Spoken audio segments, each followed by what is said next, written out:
في مصر في سنة 1937 كانت إعلانات فيلم سلامة في خير مالية البلد. الفيلم اللي هيرجع بيه نجيب الريحاني للسينما مرة تانية بعد ما كان قرر اعتزالها.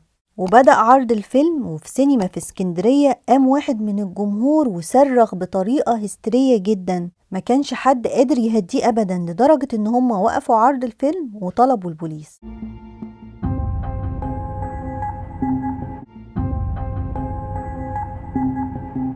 الشخص اللي أخدوه على الاسم كان شخص وشه مشوه من آثار الحروق.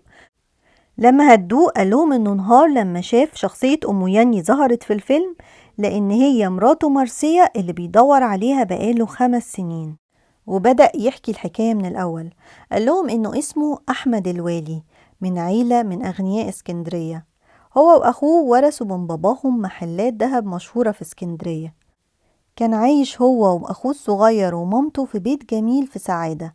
وفي يوم من الأيام لقي إن الشغل تقل عليهم وزاد قوي، فقرر إنه يجيب سكرتيرة تساعدهم وتعمل الحسابات. عمل إعلان فتقدمت له مرسية، يونانية عايشة في مصر من زمان، فبتعرف عربي كويس غير لغتين كمان، ونشيطة وشكلها شاطر، واتقبلت في الوظيفة. وحكى إن بعد فترة حبها وقرر يتجوزها. في الأول مامته ما كانتش موافقة، لكن مارسيا أعلنت إسلامها وسمت نفسها فاطمة، وبدأ يقنع مامته بالجواز لغاية ما وافقت واتجوزوا وعاشوا كلهم في نفس الفيلا. وحكى أحمد إن بعد فترة من الجواز اتفاجئ بمراته مارسيا بتقوله إن من يوم ما اشتغلت عندكوا وأخوك بيضايقني ويعاكسني وبيتحرش بيا كمان، وإن حتى بعد ما اتجوزتك لسه زي ما هو. قال لها أكيد انتي فاهمة غلط أو بيتهيألك.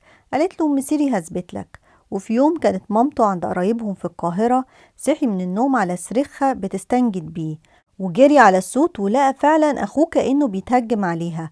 ودي حاجة غريبة لأن أخوه عارف إن هو أصلا في البيت.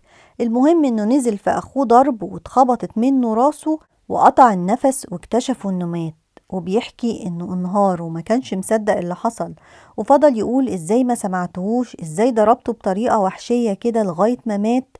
لغاية ما هدته مارسيا مراته وبدأت تقوله اللي حصل حصل خلاص.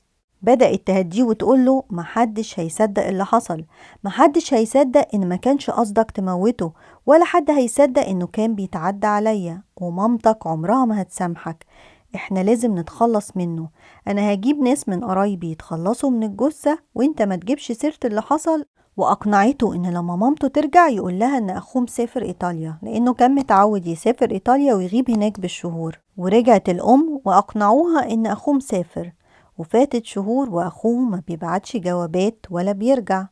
مامته قلقت، راحت وسألت عليه في السفارة الإيطالية، واتفاجئت بردهم إنه ما سافرش إيطاليا أصلا. رجعت البيت وهي كانت حاسة إن ابنها الكبير مرتبك ومش طبيعي. فضلت تسأله انت مخبي عليا حاجة؟ أخوك في حاجة وانت مخبي عليا؟ قال لها لأ، بس هي كانت حاسة بارتباكه. وحكى إن بدأت مارسيا تلمح له وتقول له مامتك هتكشفنا، مامتك هتوصلك للإعدام، مامتك حاسة بارتباكك. وهو ساكت.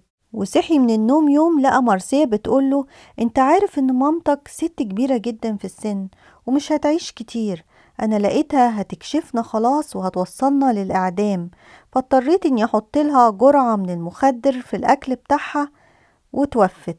والغريبة انه سكت واقتنع بكلامها.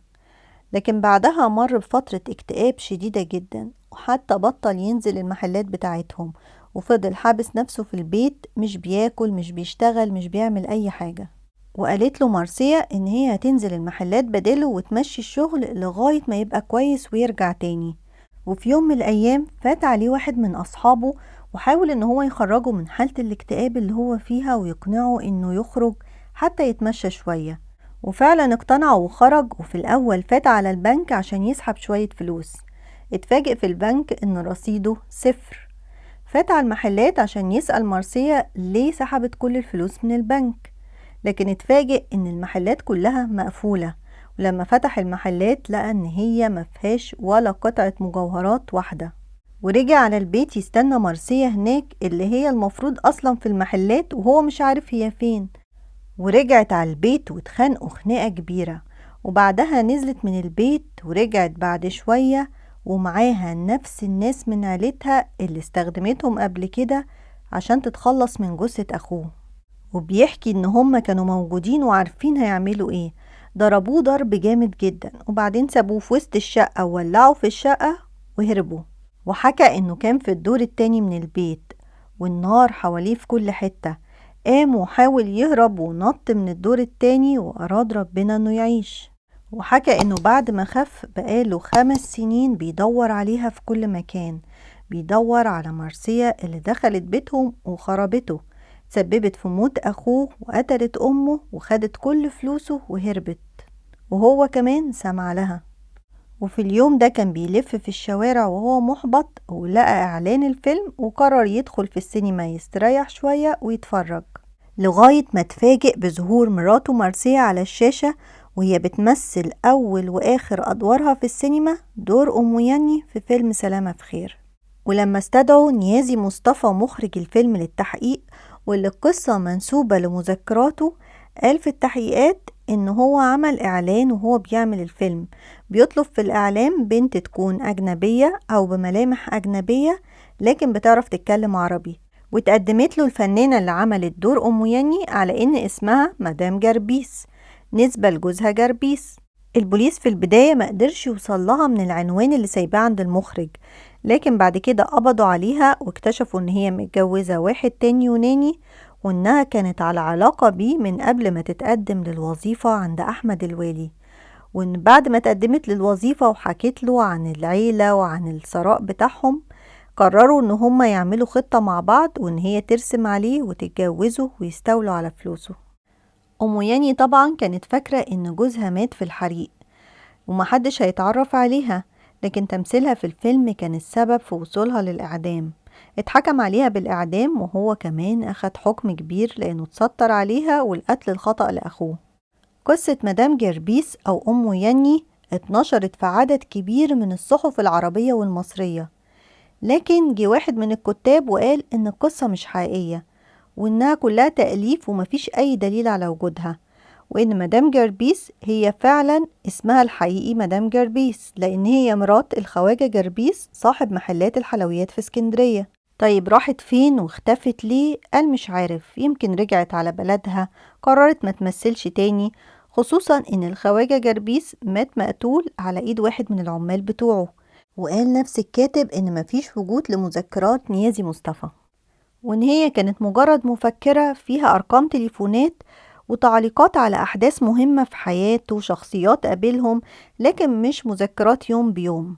يا ترى فعلا القصة اللي نشرتها كل الصحف مش حقيقية؟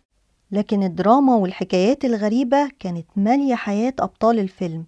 نيازي مصطفى نفسه بعد سنين كتير من عرض الفيلم في يوم دخل الطباخ بتاعه ولقاه مقتول بطريقة وحشية في شقته في الزمالك. القضية هزت مصر كلها وكان فيه اهتمام كبير قوي بالتحقيق فيها، ورغم المجهود والتحقيقات بس ما قدروش يعرفوا مين الجاني، وفي الآخر اتأيدت القضية ضد مجهول.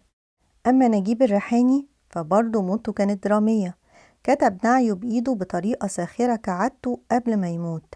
كان عيان بالتايفويد وكان موصي على الدواء الجديد اللي نزل بريطانيا يجيله بالطيارة، وكان بيستعجله، ولما وصل الدواء أخد الجرعة كلها من الدواء مرة واحدة ومات بتسمم دوائي وهو عنده 60 سنة وبيصور فيلم غزل البنات.